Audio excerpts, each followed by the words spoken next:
ಅರಕೀರಾಜಿ ಗ್ರಾಮ ಪಂಚಾಯಿತಿ ಚೆಕ್ ಕಳವು. ಹುಣಸಗಿ ತಾಲೂಕಿನ ಅರಕೀರಾಜಿ ಗ್ರಾಮ ಪಂಚಾಯಿತಿಯ ಕರ ವಸೂಲಿ ಬ್ಯಾಂಕ್ ಖಾತೆ ಚೆಕ್ ಕಳ್ಳತನವಾಗಿದೆ ಎಂದು ಗ್ರಾಮಸ್ಥರ ಆರೋಪ. ಕೆಲವು ದಿನಗಳ ಹಿಂದೆ ಮಾಧ್ಯಮದಲ್ಲಿ ಸುದ್ದಿ ಪ್ರಸಾರವಾಗಿತ್ತು.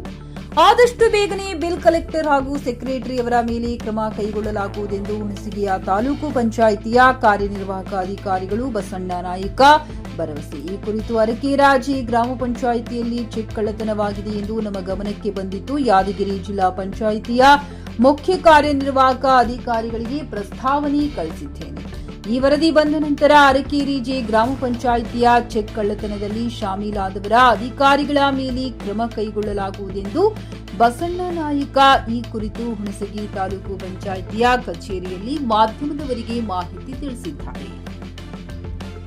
ಅರಕೀರಾಜಿ ಗ್ರಾಮ ಪಂಚಾಯಿತಿಯ ಪಿಡಿಒ ಅವರಿಂದ ಯಾವುದೇ ಪ್ರಸ್ತಾವನೆ ನಮಗೆ ಬಂದಿಲ್ಲ. ಆದಷ್ಟು ಬೇಗನೆ ಅವರಿಗೆ ಪ್ರಸ್ತಾವನೆ ಕಳಿಸಿ ಅಂತ ಹೇಳಿದ್ದೇನೆ. ಕೂಡಲೇ ಬಿಲ್ ಕಲೆಕ್ಟರ್ ನನ್ನ ಸೇವೆಯಿಂದ ವಜಾಗೊಳಿಸಿ ಎಂದು ಹೇಳಿದ್ದೇನೆ. ಆದರೆ ಪಿಡಿಒ ಅವರು ಬಿಲ್ ಕಲೆಕ್ಟರ್ ಮೇಲೆ ಯಾವುದೇ ಕ್ರಮ ಕೈಗೊಂಡಿಲ್ಲ. ಅರಕೀರಾಜಿ ಗ್ರಾಮ ಪಂಚಾಯಿತಿ ಸದಸ್ಯರು ಪಿಡಿಒ ಅವರ ಮೇಲೆ ಕ್ರಮ ಜರುಗಿಸಬೇಕೆಂದು ಒತ್ತಾಯಿಸಿದ್ದಾರೆ. ರಸೂಲ್ ಬೆನ್ನು ಜೆಕೆ ನ್ಯೂಸ್ ಕನ್ನಡ, ಹುಣಸಗಿ. ಸರಿ, ಬಟ್ ನಮ್ಗೆ ಏನಾಗ್ತದ, ಗ್ರಾಮ ಪಂಚಾಯತ್ ಮಟ್ಟದ ಚೆಕ್ಗಳಾಗಿರೋದ್ರಿಂದ ಅಲ್ಲಿ ಕಳೆದಿರೋದು ಸತ್ಯನ ಸುಳ್ಳು ಅಂತದನ್ನು ಪರಿಶೀಲನೆ ಆಗ್ಬೇಕಾಗ್ತದೆ. ಅದು ಯಾರ ಕಸ್ಟಡಿ ಇರ್ತದೆ ಅಂದ್ರೆ ಚೆಕ್ ಬುಕ್ ಎಲ್ಲ ಅಲ್ಲಿರುವಂತ ಸೆಕ್ರೆಟರಿ ಮತ್ತು ಪಿಡಿಒ ಕಸ್ಟಡಿಯಲ್ಲಿ ಇರ್ತದೆ. ಒಂದು ವೇಳೆ ಕಳುವಾದ ಸತ್ಯ ಆದ್ರೆ ವರದಿ ಕೊಡ್ತಾರೆ. ಮತ್ತೆ ಆಮೇಲೆ ಕ್ರಮ ಕೈಗೊಳ್ಳೋ ಅಧಿಕಾರ ಪಿಡಿಒ ಅವರಿಗೆ ಅದ. ತಕ್ಷಣ ಡೈರೆಕ್ಷನ್ ಕೊಡ್ತೀನಿ, ಇನ್ನೊಂದು ಅನುಕೂಲ ಮಾಡಿ ಶಿಸ್ತು ಕ್ರಮ ಕೈಗೊಂಡು ಈಗಾಗಲೇ ಕೊಡ್ರಿ ಕಾಪಿ ಅಂತ ಕೇಳಿದೀನಿ.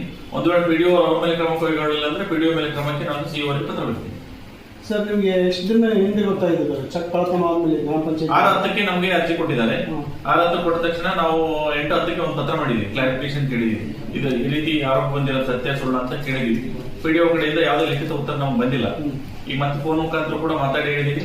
ಈ ತಾಲೂಕು ಪಂಚಾಯತ್ ತಮ್ಮೆದರಿಗೂ ಕೂಡ ಕರೆಸಿ ಕೇಳಿದೀನಿ. ಇನ್ನೂ ವರದಿ ಕೊಟ್ಟಿಲ್ಲ ಅಂತ ತಮ್ಮೆದರಿಗೂ ಕೂಡ ಅವ್ರು ಹೇಳಿದ್ರು.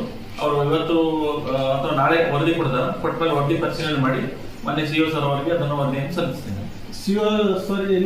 ಈಗಾಗಲೇ ಪಿಡಿಒ ಅವರಿಗೆ ನೋಟಿಸ್ ಕೊಟ್ಟದ್ದು ಒಂದು ಕಾಪಿಯನ್ನು ಮನೆ ಸಿಇಒ ಸರ್ ಅವರಿಗೆ ಸಲ್ಲಿಕೆ ಆಗಿದೆ. ಈಗ ಮತ್ತೊಮ್ಮೆ ಪಿಡಿಒ ಅವರಿಗೆ ಇನ್ನೊಂದು ನೆನಪೋಲಿ ಹಾಕಿ ವರದಿ ತರಿಸ್ಕೊಂಡು ವರದಿ ಮೇಲೆ ಏನ್ ಕ್ರಮ ಕೈಗೊಳ್ಳುತ್ತಲ್ಲ ಸಿಇಒ ಸರ್ ಸಬ್ಮಿಟ್ ಮಾಡಿದ್ದಾರೆ. ಸರ್, ತಮ್ಮ ಗಮನಕ್ಕೆ ಗೊತ್ತಿದ್ದಂಗೆ ಈ ತರ ಚೆಕ್ ಜವಾಬ್ದಾರಿ ಯಾರ ಹತ್ರ ಇರ್ತದೆ? ಅದೇ ಪಿಡಿಒ ಅವರು ಕಸ್ಟಡಿಯನ್ನು, ಪಿಡಿಒ ಗ್ರಾಮ ಪಂಚಾಯತ್ ಪಿಡಿಒ ಅವರು ಕಸ್ಟಡಿಯನ್ನು ಸೆಕ್ರೆಟರಿ ಮತ್ತು ಪಿಡಿಒ ಅವರು ಸೆಕ್ರೆಟರಿಗೆ ಜವಾಬ್ದಾರಿ ವಹಿಸಿರ್ಬೋದು ಅಥವಾ ಪಿಡಿಒ ತಮ್ಮ ಹತ್ರ ಇಟ್ಕೊಂಡಿರ್ಬೋದು. ಸರ್, ಯಾವ ಉದ್ದೇಶಕ್ಕೋಸ್ಕರ ಈ ತರ ಮಾಡಿದಾರೆ ತಮ್ಗೆ ಏನಾದ್ರು ಮಾಹಿತಿ? ಇಲ್ಲ, ಅದು ವರದಿ ಬರ್ಬೇಕು ನನಗೆ. ಲಿಖಿತವಾಗಿ ವರದಿ ಬಂದ್ರೆ ಈಗ ಬೇರೆ ಬೇರೆ ಜನ ಮತ್ತು ಬೇರೆ ಬೇರೆ ಪೇಪರ್ ಅಲ್ಲಿ ಬೇರೆ ಬೇರೆ ರೀತಿ ವರದಿ ಆಗಿದೆ. ಬಟ್ ಅದನ್ನ ಕನ್ಸರ್ನ್ ಪಿಡಿಒ ಅವರೇ ತಾವ್ ಎಲ್ಲಿ ಚೆಕ್ ಇಟ್ಟಿದ್ರು, ಅದು ಎಲ್ಲಿ ಹೋಯ್ತು, ಅದನ್ನ ಬಳಕೆ ಮಾಡಿದ್ರ ಬಳಕೆ ಮಾಡಿಲ್ವಾ, ಅಥವಾ ಕಳ್ಳತನ ಮಾಡಿರೋ ಉದ್ದೇಶ ಏನು ಅನ್ನುವಂಥದ್ದು ಸ್ಪಷ್ಟ ಗೊತ್ತಾಗಬೇಕಾಗ್ತದೆ. ಗೊತ್ತಾದ್ರೆ ನಾವು ಕಾನೂನಿಗೆ ಅವಕಾಶದಿಂದ ಕ್ರಮ ಕೈಗೊಳ್ತೀವಿ. ಯಾವ ರೀತಿ ಕ್ರಮ ಕೈಗೊಳಿಸ್ತೀರಿ ಸರ್ ಅವ್ರ ಮೇಲೆ? ಈಗ ಸಂಬಂಧಪಟ್ಟ ಈಗ ಲೋಪ ಆಗಿತ್ತು ಅನ್ನೋದಾದ್ರೆ ಈಗ ಚೆಕ್ ಅವ್ರೇನು ಮೌಖಿಕವಾಗಿ ಕೇಳಿದಾಗ ವಾಪಸ್ ಕೊಟ್ಟಿದ್ದಾರೆ ಅಂತ ಹೇಳ್ತಾರೆ ಪಿಡಿಒ.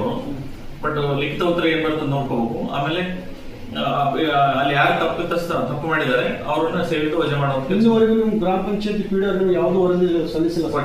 ನಿಮ್ಮೆಲ್ಲರಿಗೆ ಕರೆದು ಕೂಡ ಕೇಳಿದೀನಿ ನಾನು ಪಿಡಿಒ ಅವರಿಗೆ, ನೀನು ವರದಿ ಸಲ್ಲಿಸಿಲ್ಲ. ಮತ್ತೆ ಇವತ್ತು ಅನುಕೂಲ ಮಾಡ್ತೀನಿ.